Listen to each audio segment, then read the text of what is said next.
Armstrong. I'm from Temple Christian School, and I will be performing Telltale Heart by Edgar Allan Poe. True, nervous, very, very dreadfully nervous. I had been, but why would you say that I am now? The disease sharpened my senses, not destroyed, not dulled them. Above all, the sense of hearing was acute. I heard all things in heaven and in the earth. I heard many things in hell. How then am I mad? Hearken and observe how calmly, how healthily I tell you this whole story. It is impossible to say how first the idea entered my brain, but once conceived, it haunted me day and night. Object there was none. Passion there was none. I loved the old man, for he had never wronged me. He had never given me insult. For his gold I had no desire. I think it was his eye. Yes, it was this. He had the eye of a vulture, a pale blue eye with film over it. For whenever it fell upon me, my blood ran cold.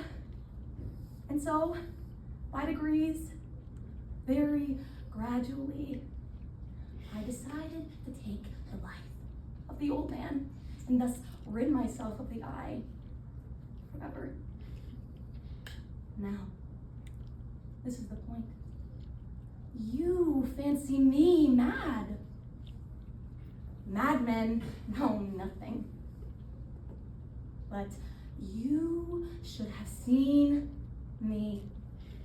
You should have seen how wisely I proceeded. With what caution, with what foresight, with what dissimulation.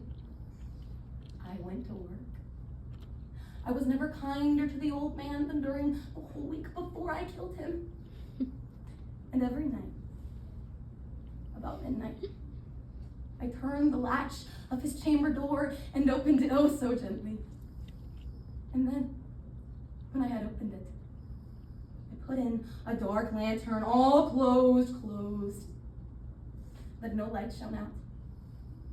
And then, I put in my head. I could see him as he lay upon his bed. Ha! Would a madman be so wise as this? And then I undid the lantern just so much that a single ray fell upon the vulture eye. And I did this for 7 long nights. Every night. But I found the eye was always closed, so that it was impossible for me to do the work. For it was not the old man who vexed me, but his evil eye. He would have been a very profound old man indeed to suspect that every night I looked in upon him while he slept. Upon the 8th night, I was about to open the lantern when my thumb slipped upon the tin fastening, and the old man sprang out of bed, crying out, "Who's there?" I kept still quiet and said nothing. For a whole hour, I did not move a muscle. I did not hear him lie down. He was sitting up in bed, listening, hearkening to the death watches in the walls. Now, I say, there came to my ears a low, dull, quick sound. It was the beating of the old man's heart. It increased my fury. But even yet, I scarcely breathed. The heart increased. It grew louder and louder every second. I say, the old man's terror must have been extreme. It grew louder, I say, louder. I have told you I am nervous. So I am. For some minutes longer, I stood still, but the beating grew louder, louder. I thought the heart might burst. The old man's hour had come. With a loud yell, I threw open the lantern and leapt into the room. The old man shrieked once only. I then dragged him to the floor and pulled the heavy bed over him. I then smiled gaily to find the deed so far done. The old man was dead. stone dead. I placed my hand upon the heart and held it there many minutes. There was no pulsation. He was dead, stone dead. His eye would trouble me no more. And if you still think me mad, you will think so no longer when I tell you that I took wise precautions in concealment of the body. I worked hastily, but in silence. It was 4 o'clock, still dark as midnight. As the bell sounded the hour, there came a knocking at the street door. I went to open it with a light heart, for what had I to fear? There entered 3 men who introduced themselves as officers of the police. A shriek had been heard by a neighbor during the night, and they, the officers, had been deputed to search the premises. I smiled, for what had I to fear? I bade the gentleman welcome. The shriek, I said, was my own.